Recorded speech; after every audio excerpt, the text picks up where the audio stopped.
million we get every year free from the state. And that's a result of a change in the tax code in the 70s. But we, as a comparison, I've used some of the cities that are used for the comparisons in the other building when we talk about sales tax and all that kind of stuff. Monticello gets $204.43 per person from the state for corporate replacement tax, where Mahomet gets 69 cents per person. So you can see how great a benefit that is to the city. If we didn't have that, right now, or in 2012, Monticello's property tax rate is very low compared to everyone else's. If we didn't have that, actually, it would be right in here, fourth from the top. So, looking at the audits for the last 15 years, we had a little bit of debt in 1999. We did some work on sewers, and we were paying off that debt steadily until 2003. To 2009, we had no debt at all. Then in 2010, the city wanted a swimming pool, so we borrowed $2 million as the bond measure from the citizens, and we put a $1.5 million, $1.3 million on credit card. We borrowed it against the general fund. So then we added more debt, water tower, and on. We started paying it down, and according to Superintendent of City Services, that debt has again climbed to almost $4.5 million today. The general fund balance has gone up and come down, and right now it's about 2007 levels. And the working cash has kind of taken a nosedive, but that's because we're paying for the fees, architectural fees, for the wastewater treatment plant from the working cash. So that's going to get paid back when we take the loan from the IEPA, if that's what the council decides to do. But right now, it's not a guarantee that that's going to happen. The architects were saying $8.5 million potentially, and potentially more. So we're going to have to take on, the state has raised the ceiling that municipalities can take on just for the wastewater treatment plants, because the infrastructure in most cities is in need of replacement.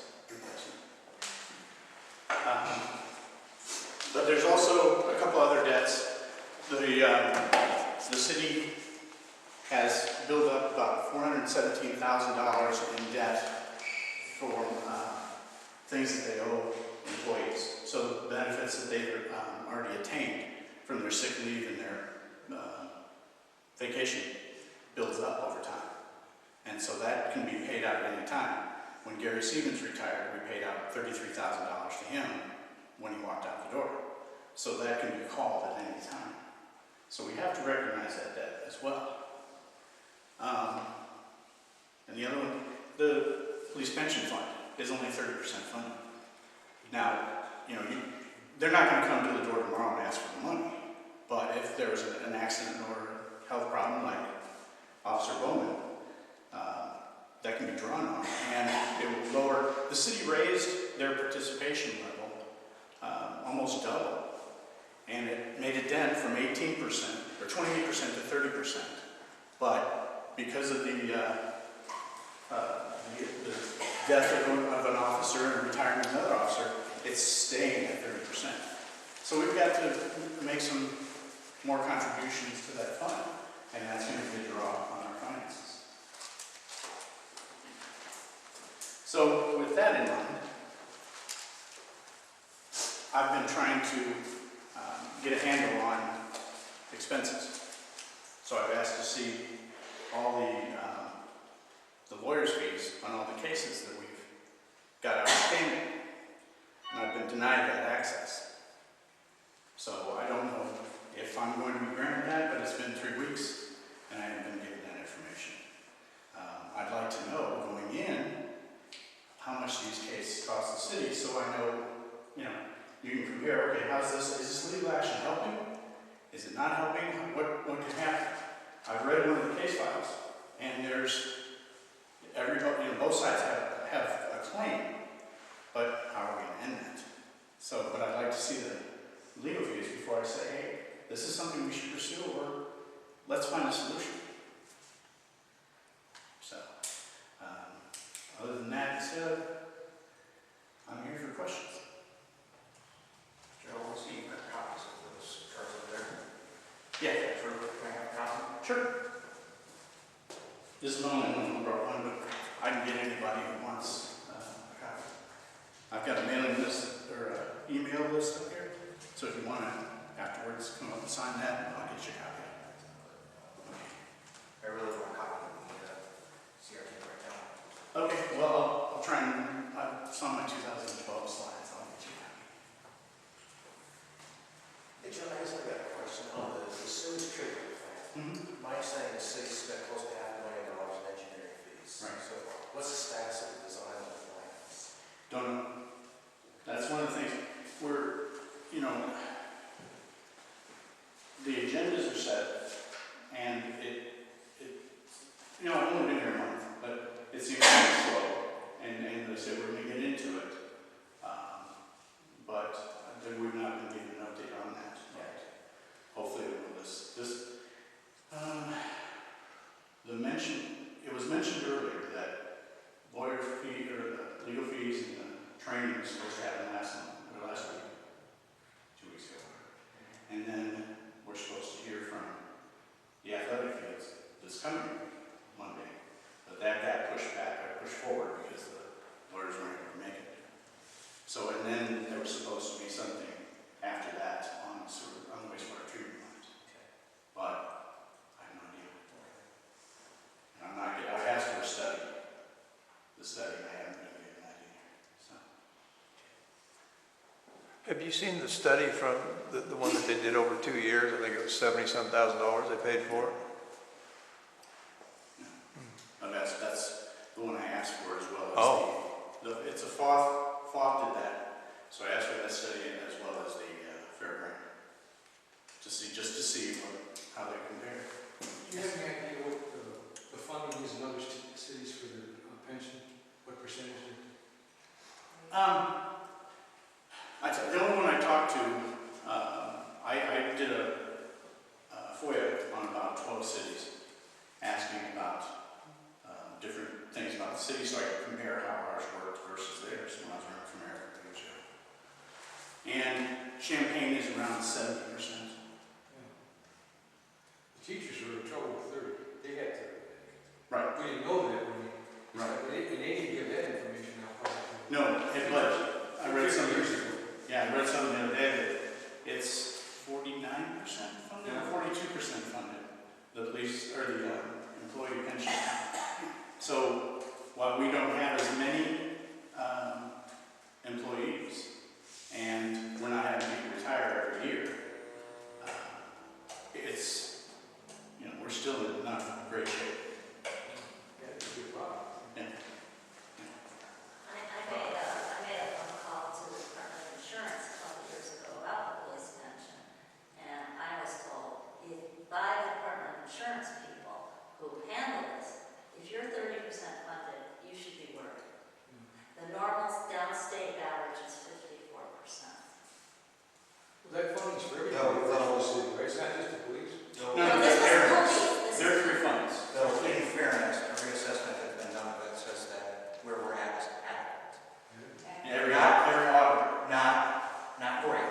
Yeah. Adequate. Yeah. Every That's auditor. by the audits. That's not by the Department of Insurance. That's by the auditor, Yes. who has been the same auditor for 19 years. Okay. So much for independent auditor. No. Sorry, No. but that's my opinion. Well, you Auditors are everybody too. I understand. But if you want to know, call the insurance guy in the state of Illinois. He's very friendly and he'll talk to you. What do you know his name? Scott Brandt. Scott Brandt. E-R-A-N-D-T. I didn't ask the question. Well, Scott Brandt, if you state of Illinois. Is he the actuary?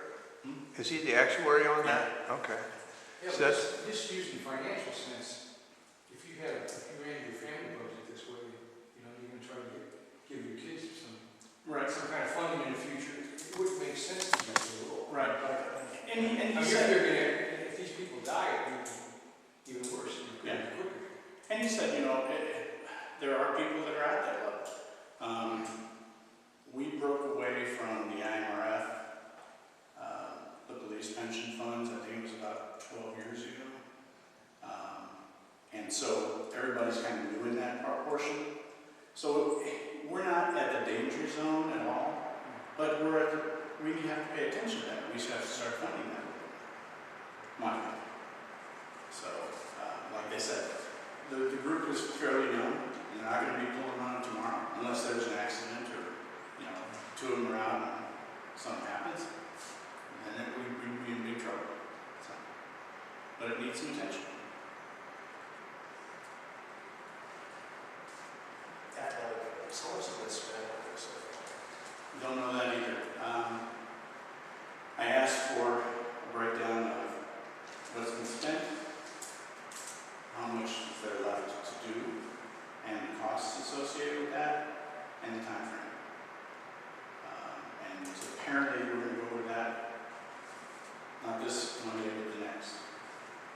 I've asked that that be presented in that manner, so hopefully we'll get that. Because, I mean, if, you know, we see where the city is, we see where our roads are, and we need some repair.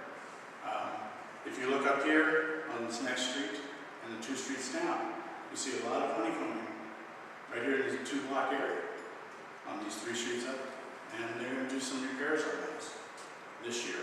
But we're spending $480,000 of our reserves to get that to happen.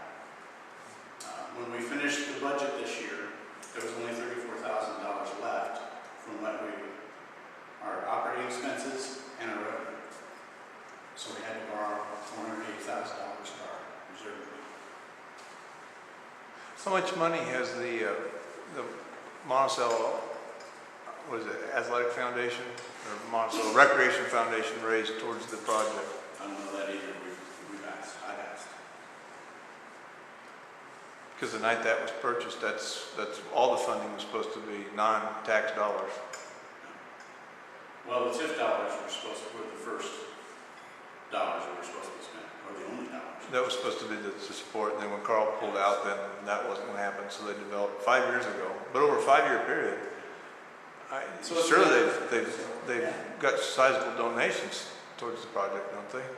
Hmm? I would think after 5 years of fundraising, they'd have a sizable amount of money. It's a small town. Yeah. So the whole TIF thing aside, how do you resolve the fact that there is a very significant portion of Monticello residents that actually do want these fields? Well, then put it to a vote. Put it to a vote. If the citizens want it and they want to pay the taxes for it, then they'll pass it. But right now, what we're doing is we're throwing 120,000 here, 120,000 there. Well, no, I agree that that's very much the one way to do it. Yeah. The whole situation should be helped out. Yeah. I mean, it's not a project that can just go on. Well, you look at it and say, okay, financially, where are we? No, I agree. And then you say, what, you know, then that's what that breakdown would be. Okay, if we spent $750,000, I think it's at least there with the personal fields that we put toward it, almost toward $1 million, and we've still got $3 million left.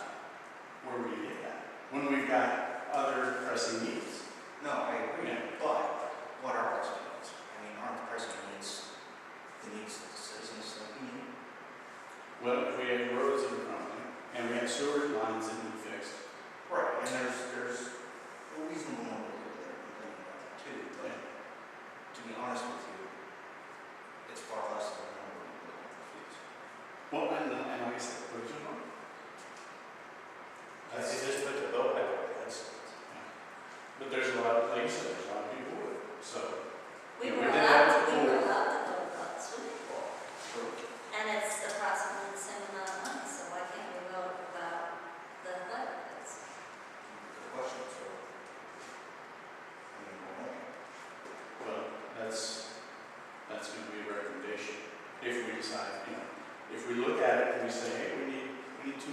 optional. We need to do it optional.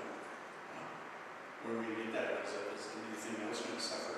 And if enough people want it, then they will. That's democracy.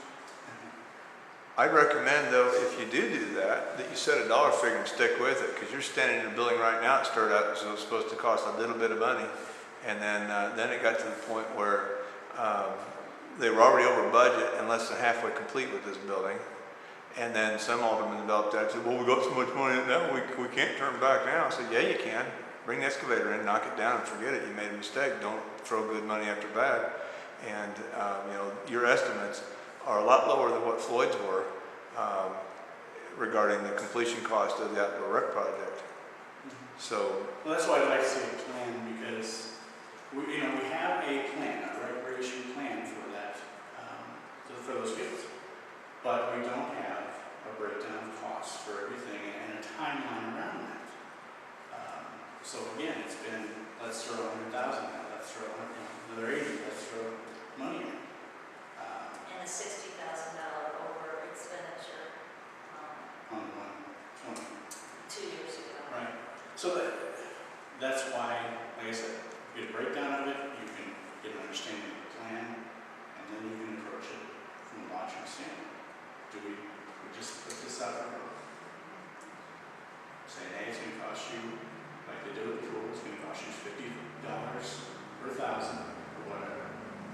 And that's what. I mean, then you guys are my constituents, you tell me what you want. I mean, that's my feeling, that's my feeling, but you guys are the voters. Yeah. What's the status of the brown water tank that's out here? Don't know that either. You know what's happening, it's rusting from the top, Yeah. and the water's getting in there too. Yeah, I've seen the pictures. And it leaks, well, if you go around it, it leaks around, you can see the lines, it's been doing it for years. Yeah. I live next to it. Oh, you're the people that, yeah, and I heard 2 years ago, Scott Bailey said, I'm not sure it'll last one in the winter. Well, they used to walk on it, they're not walking on it. Because well, it's, you know, it's a problem, probably heard it. Didn't realize it. Yeah, well, they're going to go after a concrete tank. I think, I'd be guessing here because that's my memory. 600,000 gallons or 500. 500? I think it was 500. So that's 900, I think, and then they're going to go after 500. And they thought it would cost about $600,000, and then the engineer came back. 400. They thought it was going to be 400. 400. A whole lot And more. then they came back and said that was going to be a lot more than that. So I've heard estimates as high as $1 million, but we haven't been agreed. Check out the new water tank. Yeah.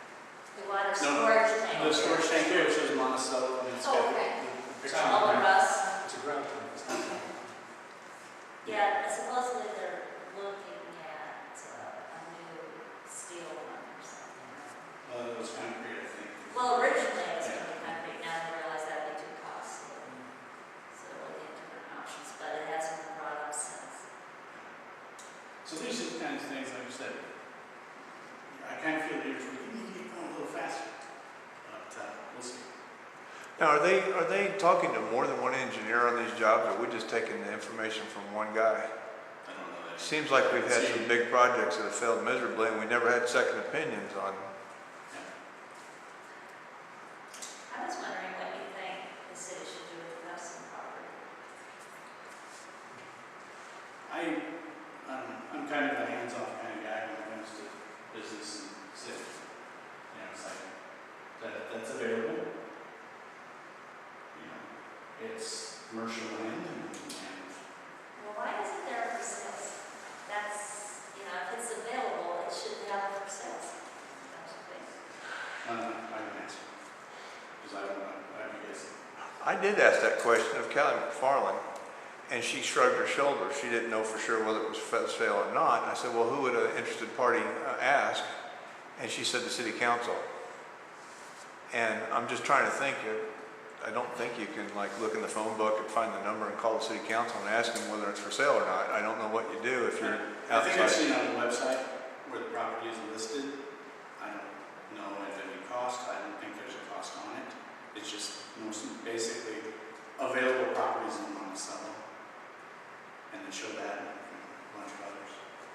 Most real estate listings show the property, identifies location and the asking price. That's unusual approach. I haven't been that keen in it to look and remember, but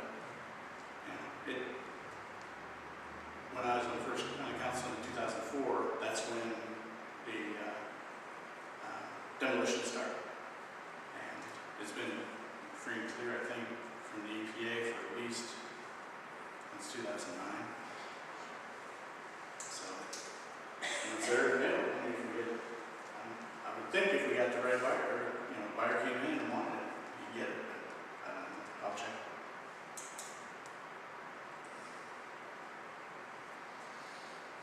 Yeah, that's an important part of the decision of whether or not to buy something is the price. That's the type of information that. It's fairly good location. So.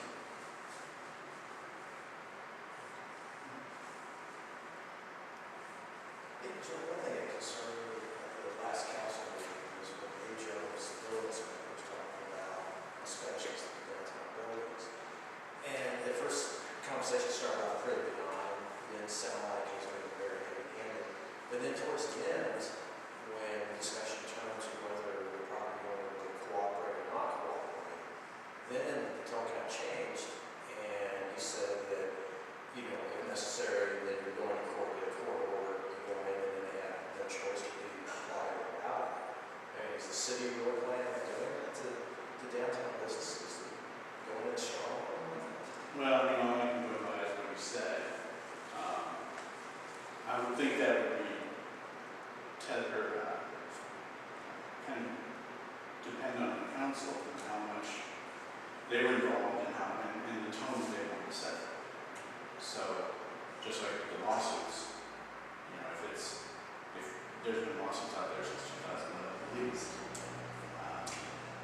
if the council doesn't want to pay those fees, then those lawsuits won't continue.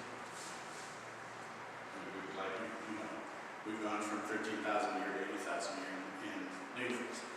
So. Why is that? The city always had Bill Tracy, local attorney. Why suddenly is it switch that we have these? Anything I could say would be rumored. I don't have any first-hand knowledge of why that changed. The only thing that he said is that he didn't want to do community, or not community, but government, municipal law anymore. So. It started about the time of the chicken fry. Yeah, I find it interesting that of all the lawyers in the area that have serviced other towns, that we have to go to Chicago. Yeah. That makes no sense. They just price-wise, it's incredible. Yeah. $400 an hour in cases. So. Well, you got to pay for, travel and all that. So it's ridiculous. It'd be nice to have somebody open. Do it. And if we don't have somebody willing to do it. Seemed to me like the city did pretty good for almost 200 years at less than $13,000 a year in legal fees. It just, something's changed, and I don't know what it would be. Why, maybe the administration just isn't good at getting along with others. And it seemed to me like there'd be diplomatic ways to accomplish things. I know of one particular case that I have intimate knowledge of, and I can tell you right now that their approach, if they continue that, it's not a good idea.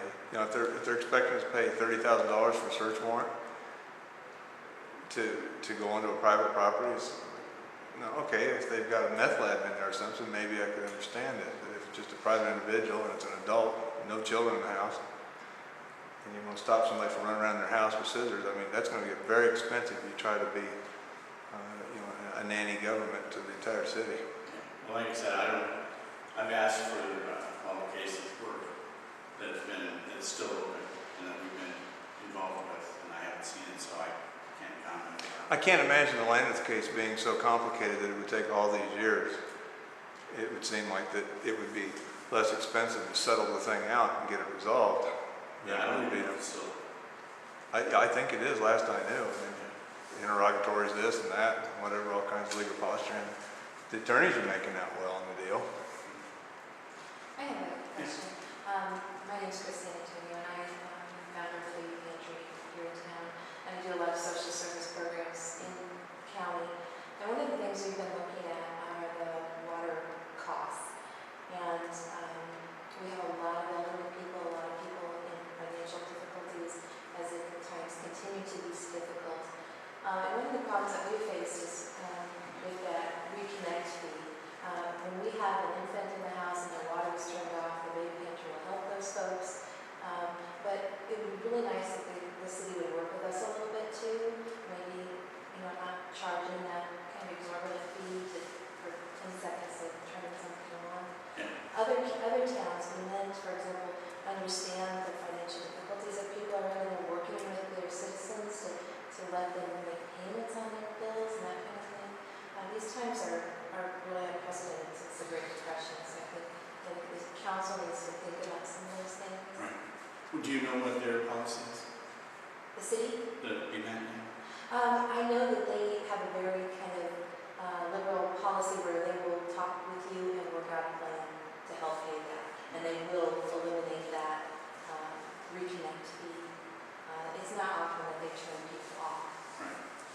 Well, we have great prices for water, and part of that is because we haven't looked at what we've got and said, we're going to have to replace this in 40 years or 20 years or 30 years and start charging a little more per year until we build up enough that we can replace the infrastructure. I mean, that's the way with water, sewer, and some other things. So I think we do need to address not only the policy, but the fees we charge for water. So that we can, in 2008 when I ran for mayor, that was part of the dialogue. So the city's known about it since 2008. And there hasn't been any effort to save any money or put money aside for that. I think what she was talking about is the reconnect fee. Oh, I know. And when you figure the cost to the taxpayers to have an individual go from the Public Works building and drive, maybe if he's got to go all the way across town and turn the lever and then go back. I did the math on that, and I think it turned out to more than $200 an hour that they were being charged. If you figured the extreme, that's if the guy doesn't happen to have a reason to be in that neighborhood anyway, and it only takes him 2 minutes out of his way.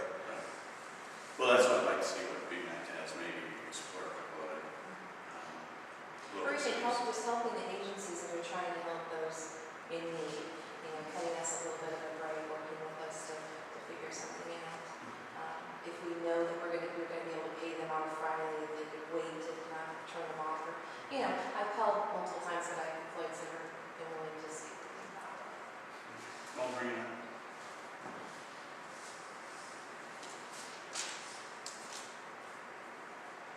Any more questions? That's a good point that she brought up, though, because that is attacking the people that can least afford it.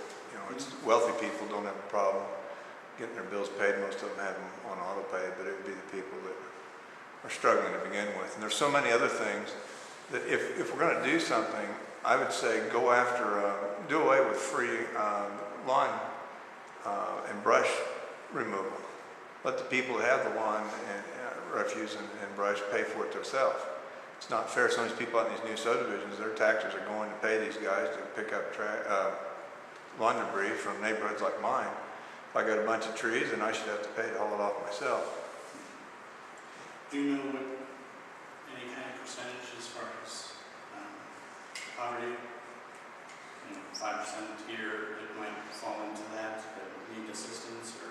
I don't have that information coming in, but it's increasing. All areas of social problems are increasing. I know I was at a meeting just this week, and with the drug increases that we've seen in Pike County, there have been 9 children removed from homes in the last month or so. And that's really unprecedented. So what I'm seeing in the work I do in the state of Illinois, every area that is problematic is just increasing, and we're going to see that in the county. And across the state, we're looking at 5% cuts across the board in all social programs. And for example, the program that the state used to help indigent people with burial costs, that's gone. So counties are going to have to figure out how we're going to address that. And so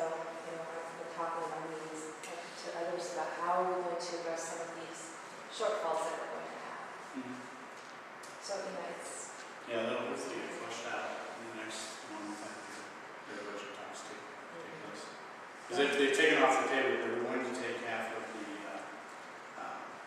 sales tax fees, or money that they gave us.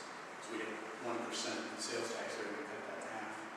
That was a bill before the House and Senate, but they voted that down, I think yesterday or the day before. So now they've still got the problem, they still have the budget deficit. So I feel they'll come back, it's just a matter of how.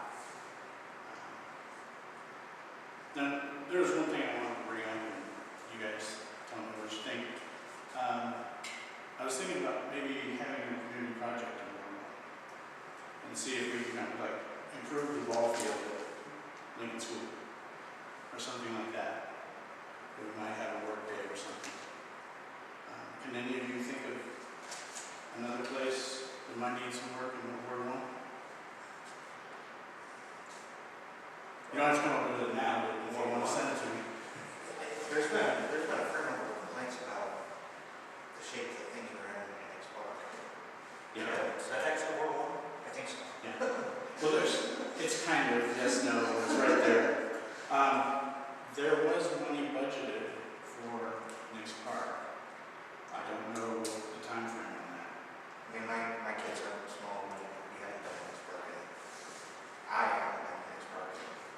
Yeah, I above my head on one of those for little tunnels in the long time. For a long time, so I don't know, I don't personally know what kind of shape it is. I just know that I do know some people that have it up for all that on a regular basis. And at least last summer, we were complaining about the shape of it. Yeah. And there's a lot of people there, you pass there all the time, you see kids. So, I heard at one of the meetings, there was talk about, because of all the new rules and regulations about playgrounds, that when that park or any other park is worked on, that they're going to have to follow certain, disability rules and that sort of stuff. And that is something for a problem. Yeah, see, from what I understand, something as simple as running a scandal for everything is. right, I think there was talking about replacing that. What's that? I think there was talking about replacing the whole park, the structure. I don't know. Well, I can speak to that a little bit. I know when Nick was actually my brother, and when the city created the park, we had developed a group called Friends of Nick's Park to take care of the park. However, the city, after it was finished, said no, because there's liability issues, and they kind of made us disband. So it might be a good idea. That's something that we could do, is help take care of the park. And it needed to be maintained. I don't think there's anything else in town that we could do the more one that gets so much traffic. I think that really brings it back a little bit.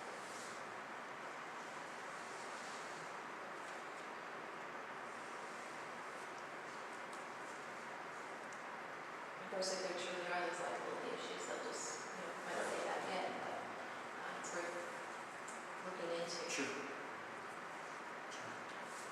Anybody else? Sure. Yeah. I've noticed two issues now on the bike trail, or the trail line that goes up to the cemetery. One would be beyond the work group, the other one might not be. The one that the city would need to take a look at is when you're going north on that trail, it's on the west side. It kind of is in the same area as Gary Usaday's house up there. Mm-hmm. The bank is actually broken away from the trail, and then there's an orange cycle fence there. And it's been broken away and crumbled for so long, it's almost overgrown. It's continuing to get worse.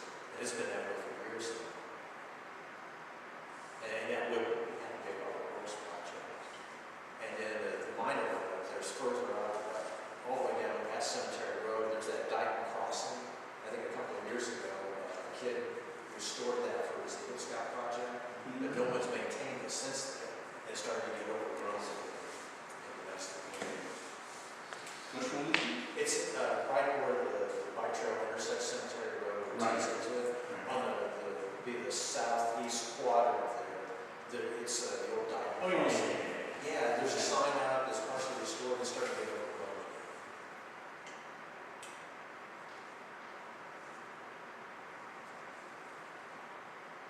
We're in the Titans and that.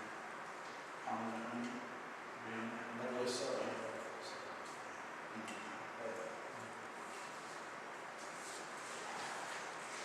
Joe, have you analyzed the line item budget that we're operating under right now?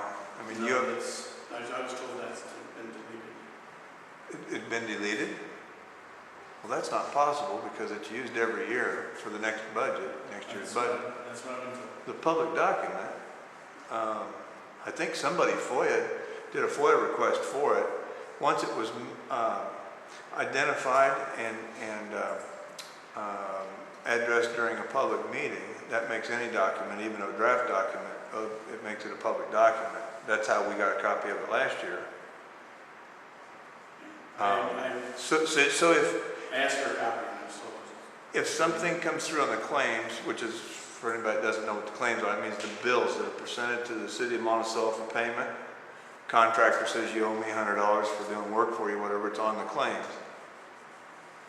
The only way that you don't have any way of knowing if that was actually even budgeted for, do you? Except for somebody says, oh yeah, it was in the budget, so how do you know that if you don't have a copy of the budget to see? You don't, do you? We'll be going through the budget talks again probably October. So. Well, that's what I mean. It can't be secret forever. I don't know why they're keeping secrets from you. I mean, I trust you to monitor how my tax money is spent and used and make sure that the alternative would be to do it like they did in Dixon, Illinois. They didn't monitor it very well there to where $54 million went missing and nobody even noticed it. Nobody's saying anything's wrong. It's just more of a... No, I'm not saying anything's wrong. I'm just saying that that's how those things spawn. That's where it comes from. And likewise, I noticed that you voted no Tuesday night. I don't know your reasons, but I'm thinking that how could anybody approve paying bills if they don't have any idea what the money's going for? And the mayor said that at best, I think that half of the money that's spent that nobody knows. How can that be? Of course, I'm assuming the mayor has a copy of the budget. He knows if those are budgeted items and what they're for. Well, most of them are mundane, but that's our job is to review those and make sure we know where the money's going.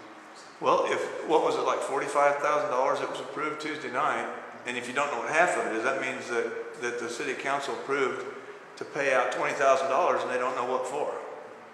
And I'm thinking, every penny, I don't have much money, and every penny that I pay out, I know exactly what it's going for, and I expect you to do the same with my tax money. Right. Well, that's why I asked for the information I asked for. And I take it you still don't have it. Well, I mean, if you said it deleted it, what's the reason? Well, I mean, you've asked for other information though too. Yeah. Billing statements, I think you said, for legal fees. Mm-hmm. That's a matter of walking over the file cabinet and Well, that's a matter, if I'm not getting the information, if I ask for data and I'm not getting it, then I appreciate you guys let all your alderman and your mayor know. Because that's our job. Our job is to audit what's going on. And to vote on legislation. If we don't know what's going on, how is it we make an informed vote? Did Mr. Stoner decline to come to this? He didn't respond.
given to the city to be used as a park for the residents.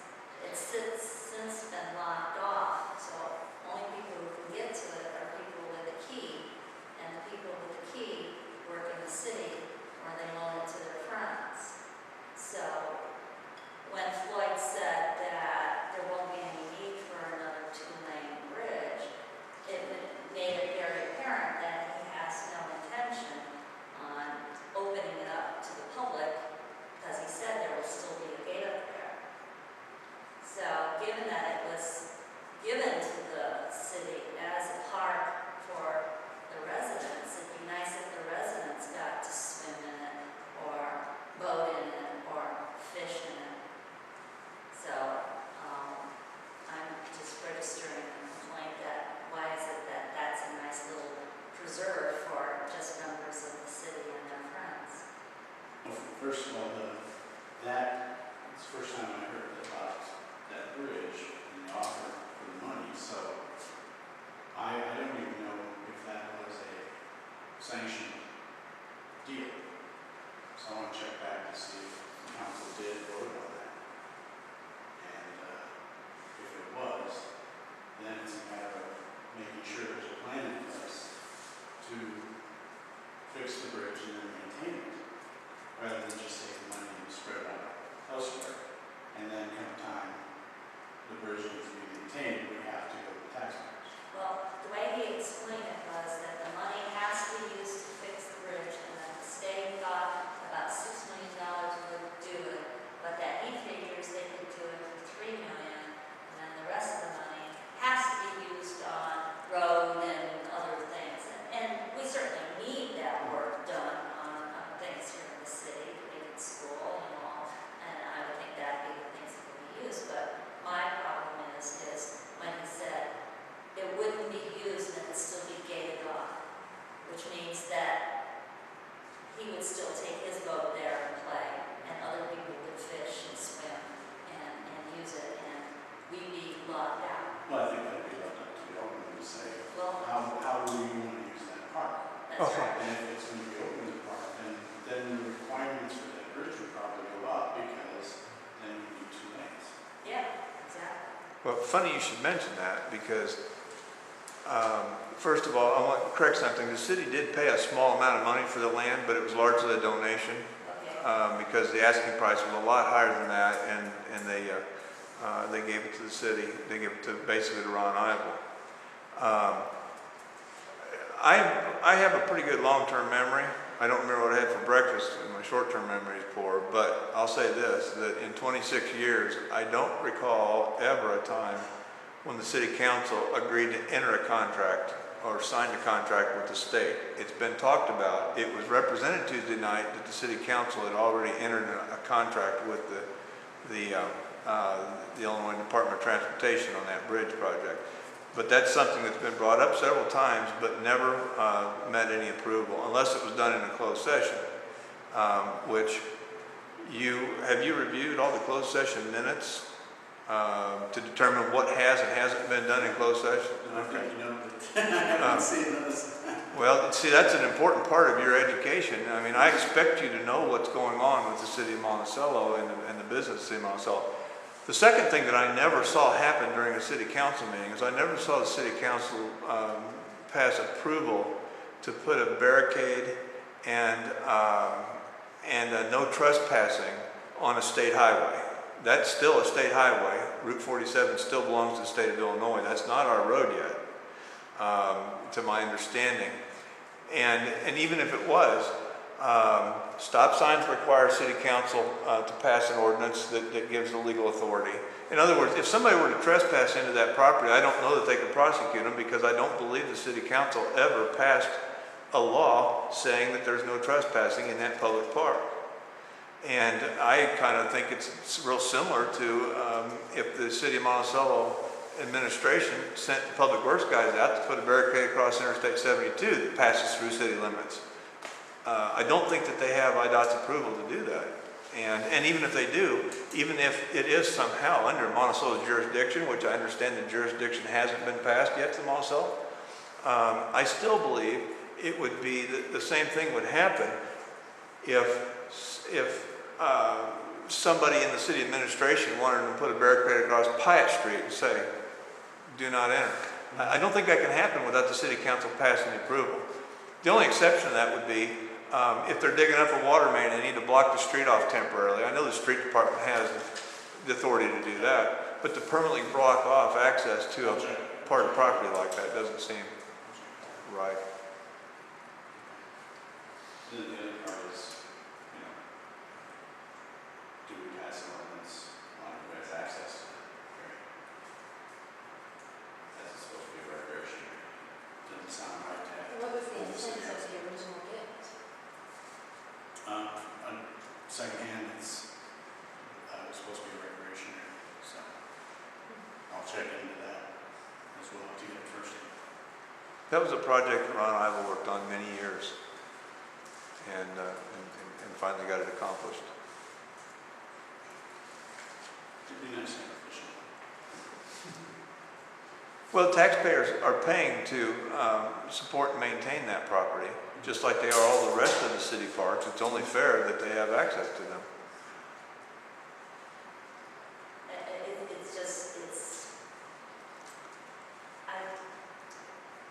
Ridiculous that we're told that you can't get there, residents are allowed to go there because the bridge is unsafe. And, you know, it could be, but it's not unsafe for people to pull their boats over there and lock it behind them so that they have their private game reserve. Well, passenger cars would be one thing. If the bridge is not safe for passenger cars, then why in the world are we taking heavy trucks loaded with big logs and so forth out there? That's right. Exactly. Like there's kind of a double standard. See, if you're a municipality, it's safe. God knows that you work for the city of Monticello, and so the bridge is safe for you. But residents of Monticello, God says, no, this bridge is liable to fall down. I haven't been out. I've been out too, but I haven't been out. We used to drag race on it. That I haven't. It was a poor place to race because of the gravel pit. It was a sandy surface, and so you had to. Did we used to shoot out there too? Do what? We used to shoot out there too. Oh yeah, yeah. That was a very safe place to shoot because you had sand piles all around you, to where no matter what you did, even a ricochet couldn't get out of the place. And but the problem was that sand was used to fulfill government contracts for asphalt that went on the interstates, and so in reality, you were putting debris in their sand. Sure, filter before it's used. How it's before it's used. I don't know, there's a lot of people shooting guns out there. Anybody else have anything?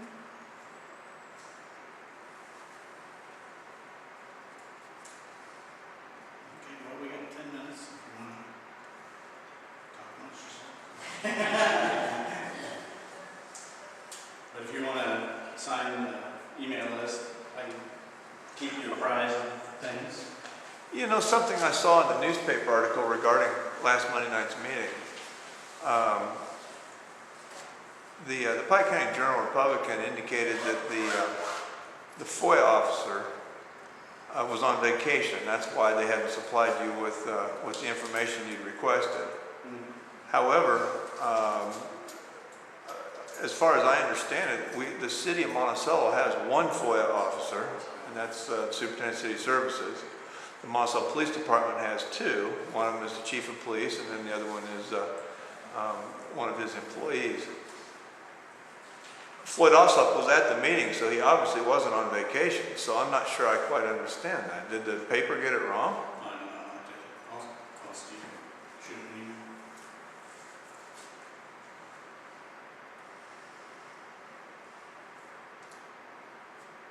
Do you know anything about the software that they use in Brookfield? Seems like that should be easy.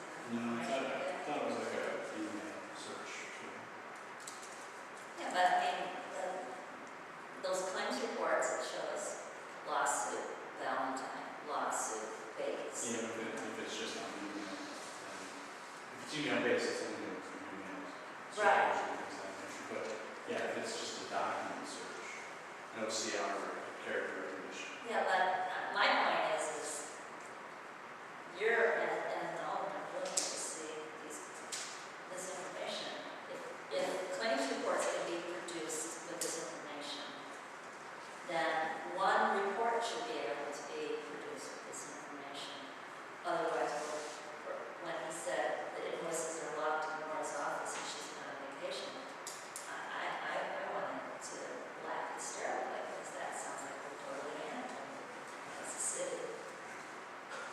Well, an invoice starts in its office I'm and completely on board with that. I mean, that's if people that, ridiculous. we haven't talked about the, I mean, if we could do things, simple things, I mean, we've talked about budget, and we know that, you know, there's obstruction as far as getting Right. budget. Right. But, you know, put that into even something as simple as Excel, and throw the Excel worksheets up on the website, and, you know, then those of us that, and those that don't know what they're doing, you know, can take that and do whatever analysis they want, and then, you know, we've talked about it, openness and transparency, and it's, you know, that's what it's about, is being able to get that information, being able to reason about it, and then ask good, real questions. You know, we can, I mean, obviously we expect you to, but, Right. you know, we can too. Because, you know, the more brains you for a problem, the more potential answers you have, right? we haven't talked about the fiber. We haven't talked about fiber. Well, see, I've had a lot of people come to me and ask, what do they got to hide? Why would they hide the budget from the people? It's our money. Why not put it out there? Is there something that they're doing wrong that they don't want people to know about? And otherwise, presumably not. So put it out there. And if it's frivolous spending, then they'll hear from the people. If it's good spending, they'll hear from the people. But to keep it a secret from everybody just doesn't make sense. You mentioned emails, and in this room tonight, I see one former city employee, I see a former city alderman, and I see two appointed officials. And I'm thinking, I can't speak for the one former alderman, but I can speak for the other two, because I've spoken with them regarding communications that are sent to these officials that are being intercepted and or dealt with without the officials receiving any of their communications. And so it was told to, I think, the Attorney General that the City Council had given approval for the Superintendent of City Services to screen their communications and to do with them as he sees fit. And so my question to you, have you made that same agreement that the City Attorney, or the City Superintendent of City Services No. will screen your communications if somebody sends you mail or email to the office? No. Good. I'm glad to hear that. I never did, and neither did any of the others that I spoke with. We never gave that kind of permission, and we expect, you know, that all of our officials receive any communications that are sent to them, good, bad, or ugly, whatever it is, you should receive it. Yeah, that was with the IPA things, wasn't it? No, that was with all communications in general. The mayor. Right, and that issue came up with the IPA violations. I'm not really sure what the issue was. It was one of my complaints to the Attorney General, in which Mr. Alsop said that it had been agreed for umpteen years and many, many, many city councils that all the aldermen would allow the superintendent of city services to decide whether to open their mail. Which, that was ridiculous. It was also proper then too, right? Yeah, and the aldermen were rather ticked off about it because they didn't have to read their mail.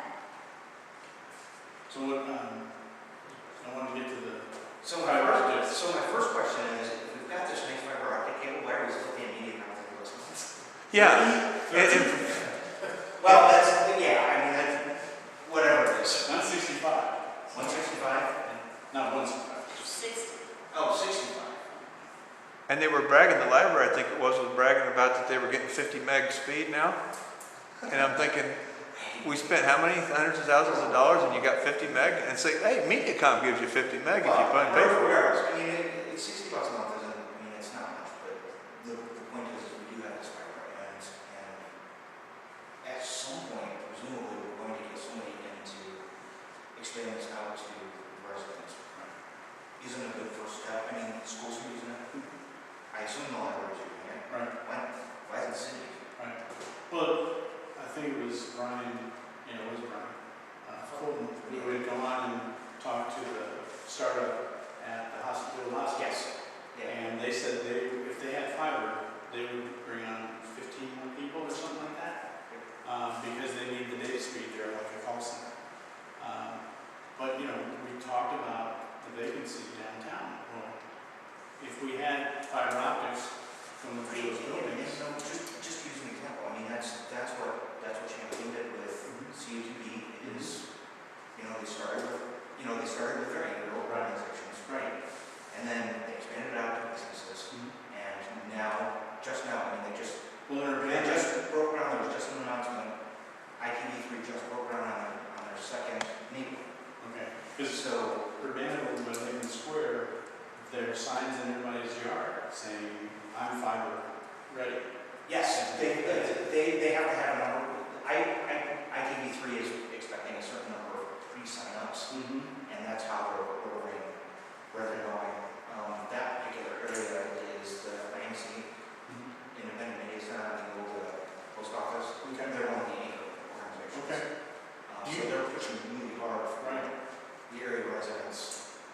Are they a big company?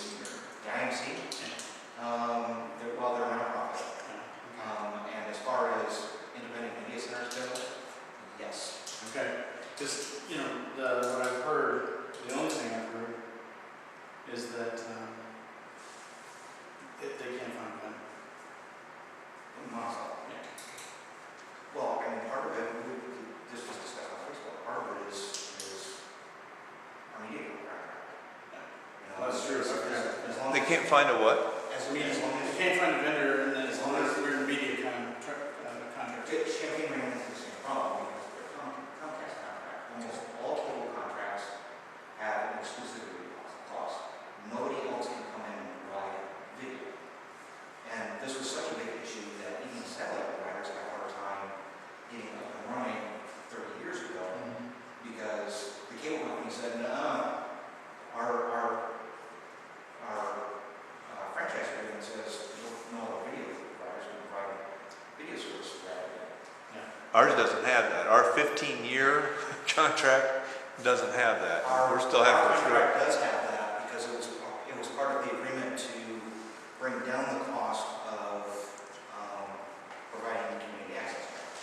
I remember that discussion happening. Okay. So our franchise agreement, I can almost guarantee, has it.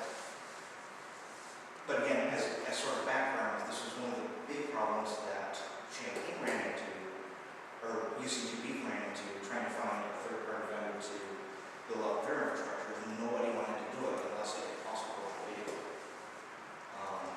And they finally convinced ITV3 to come and do it, based solely on the fact that they promised that when the franchise agreement expired, or when they renewed it, that they would get rid of that exclusion. I'll check in the contract. I was really disappointed to find out that our contract is 15 years long. Well, that was the thing. And I asked that night when she was bragging about how she had negotiated such a nice contract, I asked her, what did you get? What new did you get in replacement for the extra 10 years? Nothing new, no new channels, no new service agreement, nothing. It was just status quo. It was basically the same contract we'd had for the last 5 years, but now it's for 15 years. And now for what it's worth, the state rules have changed, and